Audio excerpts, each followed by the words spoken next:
দিতে পারবো না পয়লা বৈশাখে জামা কাপড়। তো বাবাকে গিয়ে জিজ্ঞেস করবি তো পয়লা বৈশাখে আমাকে একটা নতুন শাড়ি কিনে দেয় নাকি। কে এলো? কে তুমি?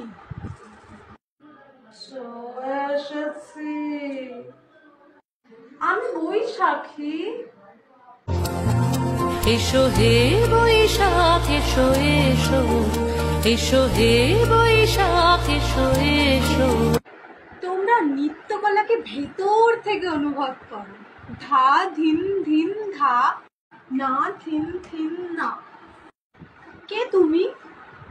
আমি বৈশাখী স্যার। এসো হে বৈশাখ এসো এসো।